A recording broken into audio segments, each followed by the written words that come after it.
கோவில் பேர்ல எவ்வளவு நிலம் இருக்கு, கோவில்கள் சிலைகள் எத்தனை காணா போயிருக்கு, கோவில்ல எவ்வளவு பழங்கால பொருட்கள் எல்லாம் காணா போயிட்டு இருக்கு, கோவில்ல இருக்கிற செவுர்ல இருந்து தூண்ல இருந்து வாசல்ல இருக்க படிக்கட்டு முதற்கொண்டு பேர்த்து எடுத்துட்டு போய் காணா போயிட்டு இருக்குன்னு கம்ப்ளைண்ட் வந்துட்டு இருக்கு. அதுக்கெல்லாம் நீங்க என்ன பண்ணிட்டு இருக்கீங்க? அதெல்லாம் விட்டுட்டு தெரியாம ஒருத்தர் காசு போடுறப்ப ஐபோன் சேர்ந்து விழுந்துருச்சுன்னா அதை கோவிலுக்கு தான் சொந்தம் அப்படின்னா இது எதை காட்டுதுன்னா பக்தர்கள் எவ்வளவு வந்தாலும் அவங்க கிட்ட வாரி சுருட்டி அவங்க கிட்ட இருக்கிறத புடுங்காம விடுறது இல்ல. தெரியாம விழுந்தா நம்ம குடுத்துருவோமா திருப்பி? அது எப்படி உன்னை விட்டுருவோமா?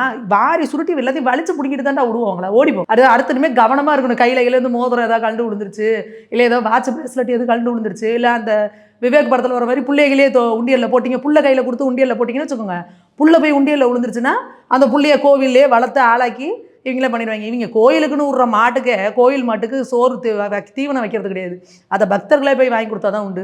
கோவில் யானை எந்த லட்சணமாக பராமரிக்கிறாங்கன்றது வந்துகிட்டு இருக்கு. இதில் புள்ளைய கொண்டு உண்டியலில் போட்டோம்னா அதிக சோறு போட்டு இவங்க வளர்த்துருவாங்க. எப்படி காமெடி பண்ணிட்டு இருக்காங்க பாருங்க. தொடர்ந்து இந்த அறநிலையத்துறை பார்த்தீங்கன்னா எந்த அளவுக்கு இந்த கோவிலில் இருக்கிற சொத்துக்களை சூறையாடலாம் அப்படின்றதான் கரெக்டாக இருக்கு.